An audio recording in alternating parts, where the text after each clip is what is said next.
Active Trackers. Sleater-Kinney have been creating music that's fierce, original, and a definite alternative to the current trend of Barbie girl pop. Please welcome the very rocking Sleater-Kinney. Thank you guys so much for coming on. Thanks for having us on. Yay! And now you guys have a new album coming out in April, May? I forget. In late April. In late April or May. It's called All Hands on the Bad One, right? Now tell me, what's that album been like? How's the process been?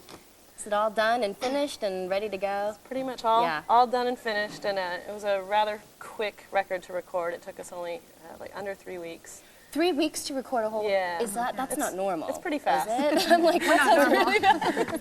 We work really fast. We worked hard and went in extremely prepared, I think. Yeah. So that it would be smooth sailing. Now, when you're coming up with the concept of an album, do you write? I mean, what comes first? Like the songs come first, or do you guys collaborate about sort of the theme of it? I mean, is there sort of one theme kind of centrally running through the whole album, or? The songs really come first, you know, and then sometimes we feel like we hit on a song, like we hit on All Hands on the Bad One. We felt like that was going to tie everything together. Yeah. We wrote that one. Okay. And how do you guys find time to do this? Because I know you guys have these like incredibly diverse lives. You've got tons of other passions and going on. I mean, you guys all went to college, and you guys are going to grad school maybe, and all this other stuff. How do you find time to tie it all together to come and produce this amazing band? Well, it's not really an issue when you love something so much and you're passionate about something, and so, we need this, in terms of having an artistic outlet. So it just becomes easier to make those decisions when you love something so much. And did you guys always know that this is what you wanted to do? Because it's not like there are a million rock and roll girl bands out there to like really just like root for and that sort of thing. Is this something that you guys struggled with, or I mean? I think there's a point in your life where you have to start making decisions about what direction you're going to go in, and we all went to college, we all studied, and I think probably in the back of our minds knew that music was going to play a part in our lives, but once we started playing together and once you start making records, you have to sort of dedicate yourself to it. It really takes over your whole life, and you have to really be passionate about it and give up a lot of other things to make this work. And you guys aren't only passionate about sort of your music, but kind of the whole stance of it all, that you guys are on an independent label. You have been courted by a lot of major labels, and yet you've sort of walked away from that. Why? I think that for us, like, having control over what we do is really important, and we feel like we can really do what we want. We can write the music that we want and have fun with it where we are right now, so we don't want to mess that up, really. Yeah, we have a lot of control over our image and how people present us, and no one controls the kinds of songs we write or how the production of the record's going to be.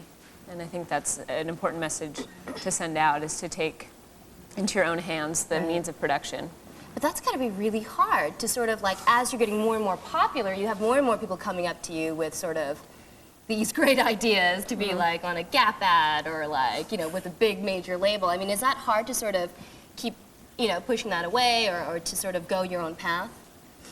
I think that for us, it's just learning what we really need and what we really want, and making this music is what is really important to us, and the other stuff is fun, but it's not like the core of what we do.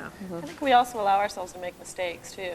We've made bad decisions, and we're not perfect, and we sort of learn as we go along. We're just kind of maneuvering through this kind of complex weave.